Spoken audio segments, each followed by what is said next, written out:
Welcome everyone back to the Hindsight podcast with our second episode and two new guests. Very excited to welcome an old friend Sudeep Kamath and Parijat to the podcast.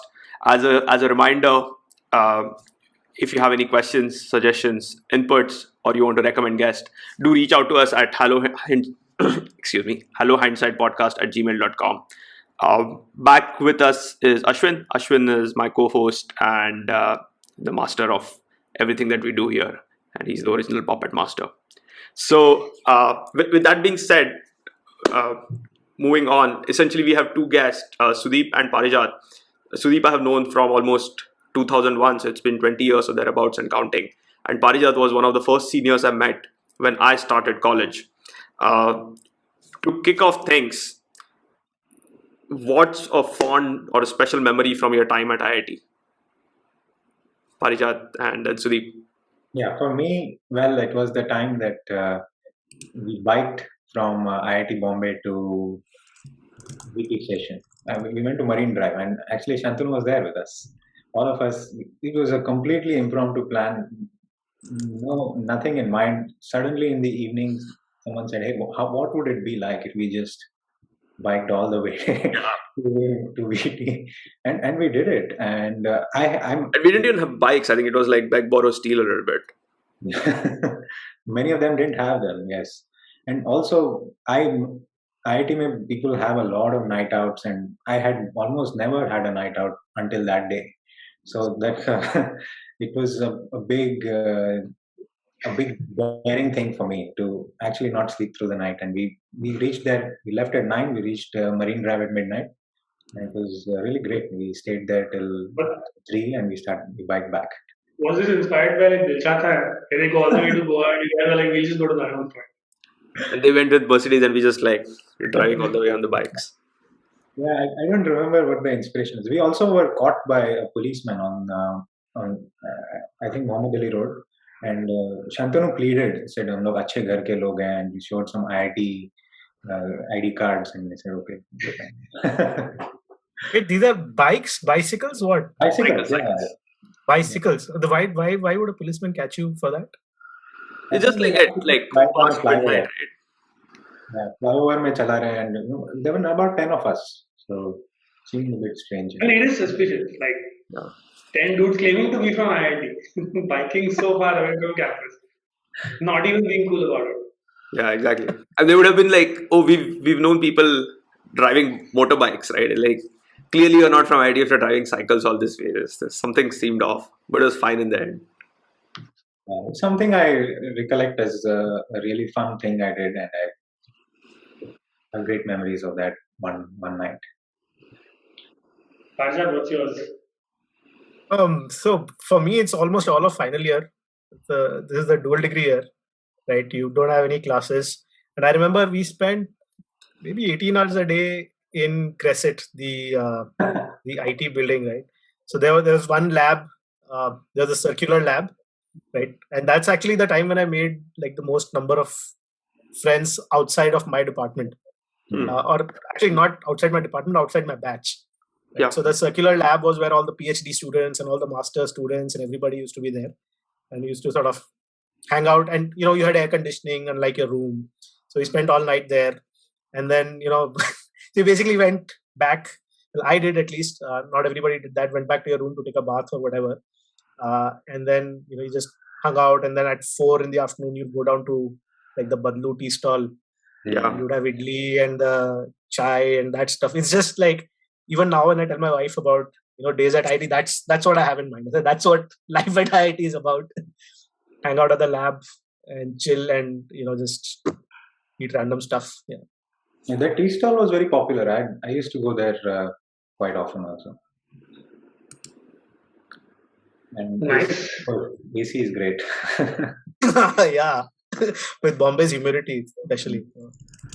Yeah. So with that, we come to the question that we kind of asked the last time and on both of the previous podcasts. Like, what is one thing the last 5 years have taught you that you wouldn't have believed back then, 5 years back, let's say 2016 or 2017? Yeah, for me, 5 years back is exactly when I transitioned from in academia to industry. So So before that, I was very much I I was very much interested in academia. Okay, in IIT also I was somewhat academic, and later on I did a PhD, and even after my PhD I was very keen to pursue academia. And most of my reasons were that I felt I had the imagination or the impression that on, you know, intellectually engaging or high quality work only happens in academia. And I think to a large degree, I still believe that great stuff happens in academia, and I continue to follow it, even though I'm in industry now. And so I did a couple of postdocs after my PhD, and I was very much in the view that if I'm not able to get an academic position, I would be lost. And Yeah. not only academia, frankly, I was a theorist, so I had a very pejorative impression of people who are in academia. Who are not. I say that because it's I'm okay. Let me just say that And so yeah. it's so this is how many years out of IIT are you now? So you've taken what 5 6 years for the PhD, two 5 years postdocs. So how many PhD, years total? 5 years PhD and 3 years of postdocs. So Okay, that's so it. 8 years out of IIT, you're steeped in research and academics. You're on the path to potentially becoming a professor. That's just to set the context, Yeah. just so that I wrap my head around this. Yeah, and I would say that I wasn't particularly great in my research work. So it's not that I was destined for becoming professor or that I would get a lot of offers, which is in fact I didn't. And there are multiple reasons for it. I think I wasn't doing very well. I also lost interest in the field I was in, and my field wasn't hiring very much. The focus had been moved away to machine learning, which attracted all the funding by then. And so it was a mix of all those reasons, but I don't think I'm also to blame in that. But in the end, even experimental physicists, for example, I would admire theoretical physicists, but applied mathematicians, experimental physicists, I thought they weren't the, they're doing something, yeah, sure, but I didn't respect them as much. But after coming to industry, I have actually met with experimental physicists who have taught me things about my own field, like Fourier transforms and all, which they use different language, but I felt like I understood new things about things I'm supposed to know as an electrical engineer, which I mean, they have tremendous intuition and insight, and I really respect them now.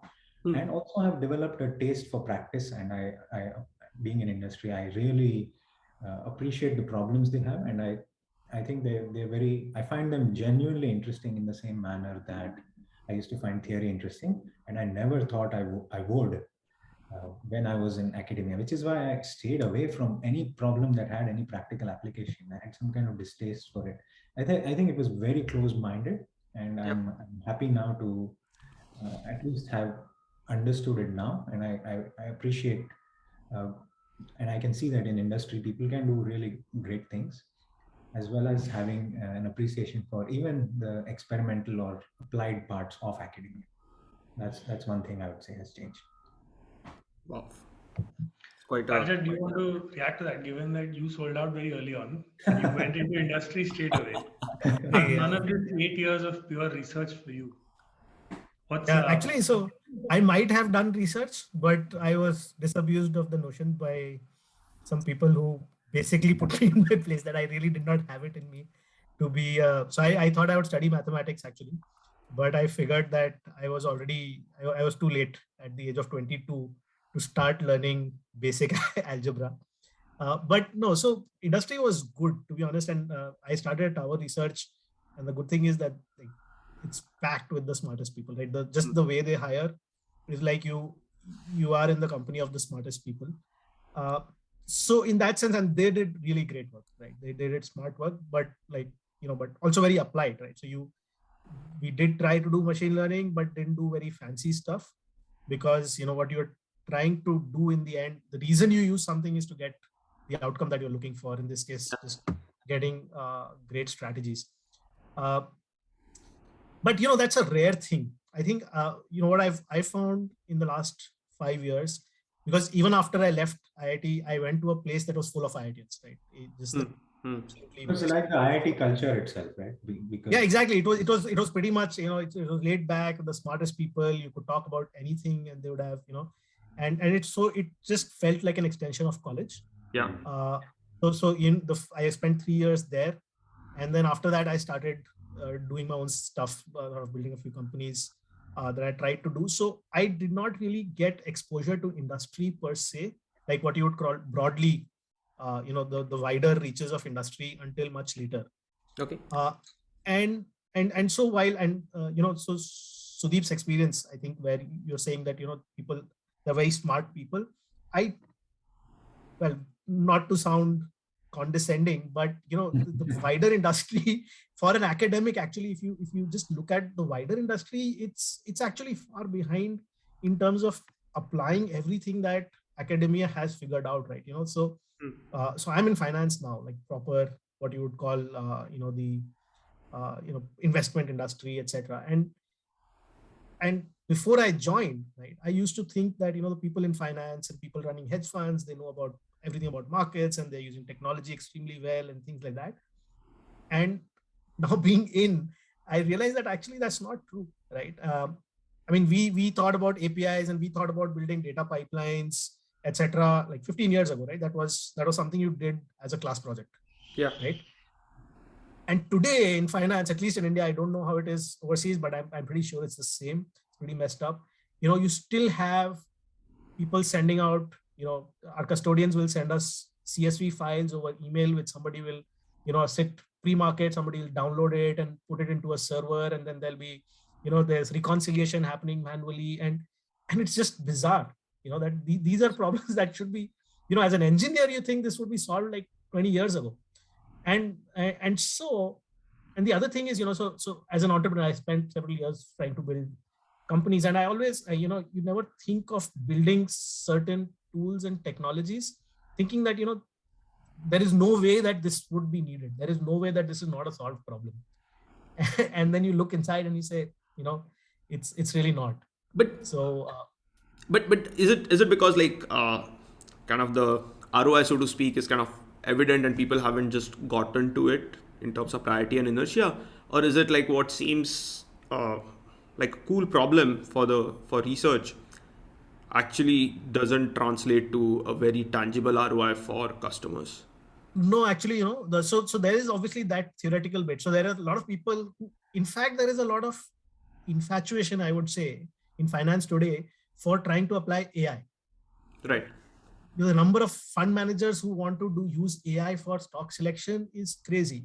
But the number of people who are willing to say, let me really build an automated system that will make sure that I don't have, a misreconciled position that could actually lose me money. Nobody wants to do that. So it's definitely not about the ROI. It's just, I think it's about cross-functional, cross-domain knowledge between one person. So the way most organizations are structured is you've got an IT team, and you've got the the investment team. Yeah. And there's nobody who speaks the language for both. Yeah. Right. So I think that is in fact one of the big gaps that prevents things from happening. The investment guys are saying we want this, the IT guys don't understand what it is. And the reason I can sort of understand it is because I've managed to somehow jam myself into a place where I'm a tech guy sitting in an investment team, right? So I can build stuff for them, and the tiniest things that I do, they turn out to be great things. But I can't think of a way to build a company that could go and sell this to a fund management house and say, I can build this for you, because I will not know who to sell it. But I know that there is great value. Yeah. Everyone else is used to the old way of doing things. So do you think there is a lot of opportunity here to radically transform the entire industry? I think there is absolutely. Again, actually, like I said, so I definitely know that in India it's a problem that these things aren't there, but I have a strong hunch that it's the same in most places, except, let's say, the high frequency trading shops, right? So a Tower Research, for example, is absolutely cutting edge when it comes to technology. But I'm pretty sure even if you were to look inside a JP Morgan or a Bank of America, they're living with a lot of legacy systems that are ripe for disruption, but it's about building a business model. It's about figuring out who to sell it to. And then there's that inertia of having to train like 10,000 people to use a new system. So industry is actually held back by that, right? Academia in some sense is like you do your research, you publish, you move on.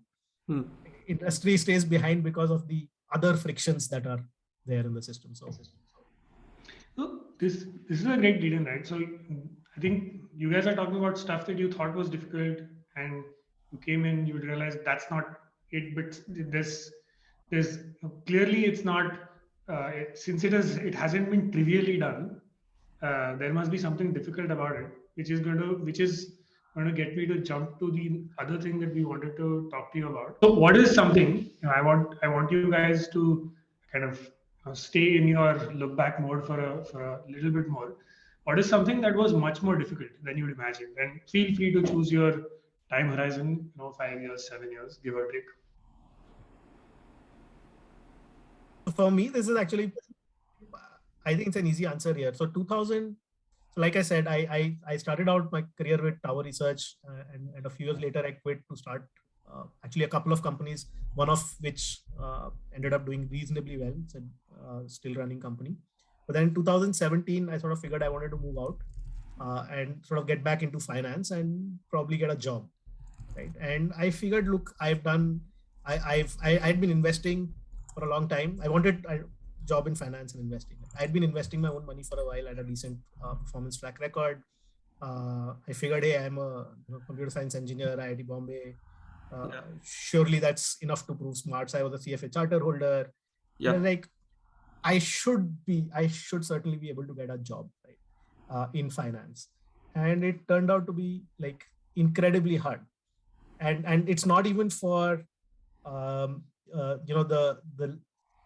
was not because I was saying that you make me a fund manager, right? I was not even that. There are places where I said, I'm willing to start at the bottom. I'm happy to be a financial analyst, right? Straight out of college kind of person. Just let me in. I think I can definitely do more than what an analyst can do. So you've got a bargain. You pay me what you would pay an analyst. And that still doesn't happen, right? So I realized that once you've been 8 years, 9 years into your career, you get stereotyped. So I got a lot of people talking to me about a job in high frequency trading, for example. Right. Everybody figured I've got a great background from tower research. I can do high frequency. All the headhunters would reach out to me for that. And I would say, can you get me a job in proper equity investing? Yeah. And everybody drew a blank on that. So, you get very quickly stereotyped. And by year 8 or 9, I think it just became incredibly hard. Find a job. Is it because perhaps they want someone who has no views on the market at all, someone fresh out of school? I think so. Initially, I did not understand their reluctance to hire me. This thing. I think now being in, I can sort of begin to understand a little bit. I think there is a belief that somebody who's 8 years into their career, even though they are saying right now that they'll be okay to be an analyst, once they do come in, they'll probably be, they'll very quickly be disillusioned or whatever. And so, you don't want to set yourself up for that. Yeah, I think that's probably the biggest reason. So just saying that I'm willing to start at the bottom doesn't really help. And it's probably true to an extent, unless you are like very, very, very sure that you're happy to make that switch. So yeah, so as an employer, you really don't have a mechanism to be sure of that. Right? So I think that's what it is. So, I mean, clearly, like you're very successful very early on already. So, but at the same time, like how did you kind of deal with breaking through to a new area of your choice later? And like what was like going on in your mind? How did you handle like your mentality at that point? So it was not really new in that sense, right? So I did start. So tower research was part technology, part finance. No, sorry. Actually, the question is about like, what was going on in your mind? Was it clearly it was difficult because you're talking about the question. But so how did you? And I would imagine it is in the mind. Or maybe to add a spin to it, right? You're 8 years out. You run a couple of companies. You made a ton of money doing algorithmic trading, and now people are like, we're not going to give an analyst job at a mutual fund. How does that play out? Yeah. I think I've been privileged in that sense. I think having made a reasonable amount of money and having a family that is well off enough, and you're not responsible. You're not worried about taking care of your family, and they're well off enough to take care of themselves. You have the privilege of saying, I want to do what I feel like doing. Right? I don't have to worry about my future. I have got enough put away, and so this has been one difficulty with me actually. So I've found very early on in college also, people would say you need to choose, you need to focus, and that's something that I found very hard. I've been interested in a lot of different things, and so I'm like, I want to do this and I want to do that, and which is what I've done, right? So I did research, then this tower research, then I started a company, started a couple of companies doing different things, then coming back here, and now actually I'm sort of within investing also, I'm looking at a different path. So I think it's just a privilege to be able to do that.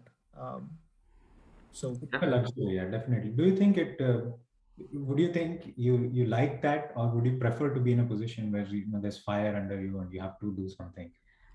So now it's gotten there. So now at this point, I've sort of figured out, I've tried a lot of different things. Now it's beginning to be like, you want to, you figured out who you are actually. That's the important thing. I figured out who I am. And now you want to compound, right? The problem with doing too many different things is you don't give it an opportunity to compound, right? You don't learn and learn and build and build. You just, so it's sort of nothing ever gets anywhere. So at this point, I'm figured that. And I think it's okay to wait for a bit before choosing, right? For any young listeners here as well, it's okay if you've not figured out by 25 what you're going to do, but at some point it also makes sense. You don't want to turn 40 and still not figure out what you want to do. Yes. Right. What's your take, Sudeep? What's for you? What's been more difficult than you imagined or not? For me, one of the things I was told and would be very difficult, and maybe was to some degree, was making friends as time goes by, and making new friends. And I remember this bit by Sarah Silverman. She said, when I was 16, I dated my dad's best friend, which was weird. My dad having a 16-year-old best friend. So the no one, it's funny because no one can imagine Yeah. a 45-year-old man having a 16-year-old best friend. And really, people of every generation are full of some wisdom to share with you, and just slicing out only the few years above and below you and being friends only with them is it seems like a mistake, but it's also very hard to, because you don't have much to relate to people who are much younger or much older. And so I have been able to, in recent years, I've been able to get over it, and I've made some very close friends actually who are a decade younger, and I just ran into them uh, in the building unit I live in, and we ended up chatting. We have something in common, and I feel great that it almost feels like being back in IIT and just finding someone to casually chat with without having a topic in mind. And I think it's really valuable, and I wish I would had done that earlier, and I want to continue being that way. What are some of the things you speak about? So he's very much into a topic, a field, or a theme that has been around now called effective altruism. So he wants to, make charitable contributions in a manner that maximizes the impact on the world. Yeah. And I am actually very critical of effective altruism, and I just play along with him, and not that I have anything against it. I believe it's right, and Yeah. I just feel like people who are in that tend to believe that they're right, and they in fact pick up some very strange ideas, and then they say, actually we are so rational that we have figured out that this particular cause is the most important, when a normal person would not be able to relate to it. So What's an example of that? Just to Yeah. yeah, poke the bear a little more. yeah, okay, I'll just mention it. A lot of these EAP, effective altruism people, believe in protecting the world against singularity happening in artificial intelligence. they believe that this is the main cause, it turns out. And a lot of them start out right. They go to give well, and they donate to charities in Africa that give out blankets for protection from malaria for children, and those are, I think, very valuable things. And then they pick up some fringe causes like this, and I just make fun of them. And not that it's just a play, and I believe that he's well intended. And I Yeah, just, yeah. yeah. But back to the friendship angle. So was it, were you deliberate about it? Was this all, and I remember reading an article that back when I read it, I didn't believe it. And since then my opinion has changed a little bit. This whole idea that as you get older, it's hard to make friends period, like forget same age or otherwise. Yeah. In your case, you seem to have, made some good headway and had some good experience. Were you deliberate about it, or did it just happen? It just makes me think that I should be in the future, and it's just something I ran into this person, and having the common interest actually helps a lot, I feel. But I wish I would be more deliberate about it in the future, and I really think there's a lot to gain from there. So Sudeep, given the number of varied interests you have, chess, you play the guitar. If you had told me that I made a new friend, I would have assumed that you met them in one of these circles. And so, and again, like coming in, I would have imagined as an adult, have more hobbies so that you meet people outside of work. But you're saying that you actually ran into this person in your building. Yeah. But you could say that making fun of effective altruism is a hobby. Not really. Add to list of esoteric hobbies. Parijat, you're smiling. Yeah. So actually, the question about being deliberate about it and hobbies and whatever, right? So actually, we also made some interesting friends. Again, very different age group. We made friends up more senior, and also some very close friends, just very sort of same age. And the reason is, again, like I said, when I transitioned out of Toffler, we moved from Gurgaon to Bombay, right? And one of the worries that my wife and I had was that so Delhi, Gurgaon is all family for us. So my parents, my wife's parents, everybody's there. She's grown up there. She's got lots of friends. When we moved to Bombay, we were a little worried about how we got to sort of, rebuild a circle of friends and people to hang out with. And what we figured was, again, thanks to another friend who had introduced us to board games, we figured, that we could use that as a mechanism to just meet interesting people. And so that's what we did. We, when the society WhatsApp group, we basically put out a message that we are hosting a games night every Wednesday, 8:30 p.m. Anybody is interested, please drop a line and come by. Right. And what ended up, it first of all drew very different kind of people. We had like a 23-year-old, 24-year-old come in. Then we had 50, 55-year-olds come in to play. And then, some of them filtered out on their own, where they didn't really sort of figure. And then there are others who became like absolute regulars. And then with time, it turned out that, we started playing at 8:30, we'd play until 11. And then with a handful of them, we would then, after everybody left, we would then hop into a car, drive out to Marine Drive, stay up till 4, by the way. So what you did at college, we did now. Right? So you made those kind of friends. And the beauty is that, so our thing was we don't serve food, we only serve water, right? So as an encouragement to anybody else to also say that we are also willing to host. Yeah. And the good thing is, you could host a party every week, but then you would have people coming in, and you maybe would gossip or whatever. Board games sort of select for people who are sort of offbeat in some ways, sort of, and you're not pressurized to converse about, the current war and the fiscal situation. You're all focused, and, it's a brilliant way to make friends. And we've sort of figured that, anytime we want to move anywhere in the world, we are not worried about how to make friends. We just What host board game games nights. And sorry, what board games do you play? I'm curious.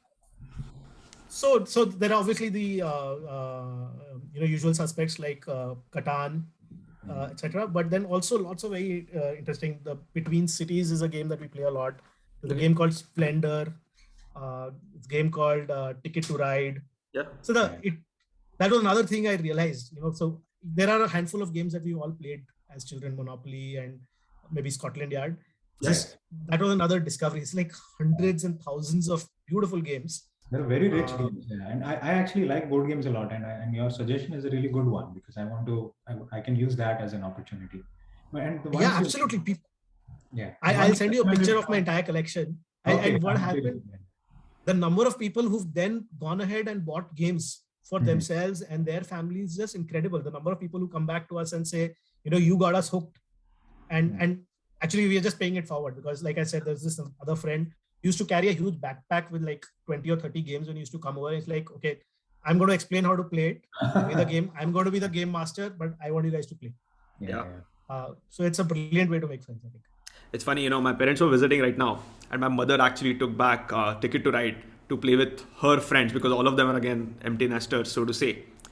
And she's played with us Ticket to Ride, and she's like, okay, this is great. And now they've basically kicked me and my brother out for all practical purposes, and they have more time on their hands.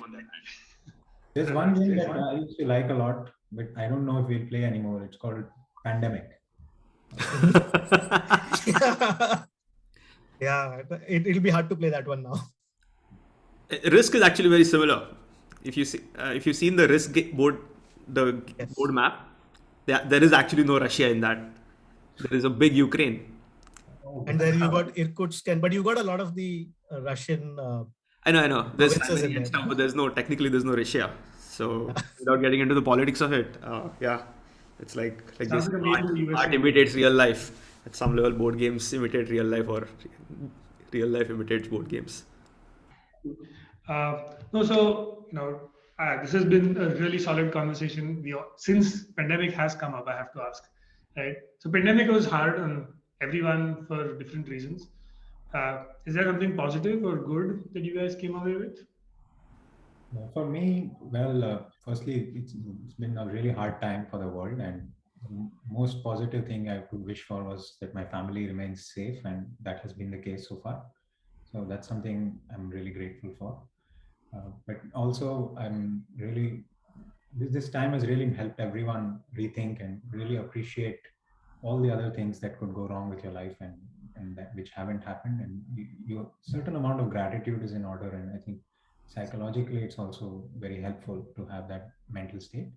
And I think work is opening up. Many people are becoming open about remote work. And spending more time with family while working from home, that has been a novel discovery all of us have made. And I think probably a case is being developed that some amount of time work from home permanently probably will have some benefits, and I'm hoping that something positive comes out in that regard. Absolutely. I'm Sudeep, actually. So one thing that I've felt, because again, like I said, families in Delhi, I moved to Bombay to get into finance. This whole work from home thing, the possibility that it opens up, simultaneously, the pandemic has made you realize the importance of being close to family. Yes. Right. Yes. It's just somehow it's just driven home. Maybe it's how old I am now. Right. It's easier to move away in the 20s, in the 30s, you are in your late 30s and 40s, you want to come back to family. But this whole work from home thing has opened up the possibility to do that now, right? So it's and Delhi is still a fairly big city, but if you are in a smaller city, your parents are there. Work from home allows you to be able to live with your parents, close to family, close to your roots, and still have the the best work. You don't have to sort of trade that off. That if I want to be close to my family, then I have to give up on a good career, etc. Hopefully that thing is a massive change. I think that. It's been great. I think if it follows through, I think, but too many offices are now saying, come back to work in person, but hopefully some of that stays, the work from home thing. So yeah. No, this is completely agree. I think Sudeep and Parijat, thank you so much for being here. We keep our goodbyes tight. For everyone else in the audience, feel free to reach out at the email address, and thank you for taking time. To the next one. Goodbye. Cool. Thanks. I will not repeat what Gangal said, but thank you both for being awesome guests. Really enjoyed this conversation with you. Thanks for having me. It's a fantastic name for a podcast, Hindsight. I really like it. Thanks for having us, guys.